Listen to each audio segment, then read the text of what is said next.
What's up, Sneaker Street fam? Another day, another legit check content tayo. Today, feature natin itong Luka 2 Bright Mango.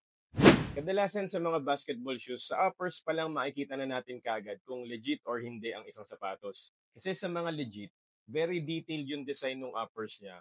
While sa mga fakes naman is medyo blurred or hindi kopyang-kopya talaga yung design niya.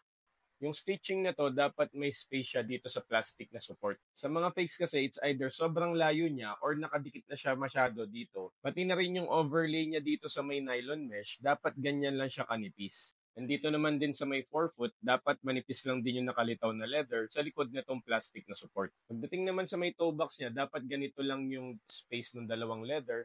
Hindi sila masyadong magkadikit and hindi rin masyadong magkalayo. Sa sock liners, dapat ganyan siya ka-firm and wala siyang mga folds. Madalas kasi sa mga fakes, may makikita kayong mga guhit o mga folds na nagpapakita na hindi ganun ka-firm yung sock liners ng sapatos. Sa Luka 2, meron siyang tatlong lines ng stitches dito. Dapat yung pinakababang stitch, hindi siya nakadikit dito sa leather overlay. Kung nakasulat din niya na text dito, dapat nakadeboss yan or nakalubog. Kung mapapansin nyo rin yung design na to, para siyang inverted na logo ng Nike. Madalas sa mga fakes, medyo bilog yung part na to. Kaya kung naghahanap kayo ng solid na basketball shoes, check out na kayo sa website natin. Below SRP pa itong Luka 2 Bright Mango. So like and follow na din for more legit check guides.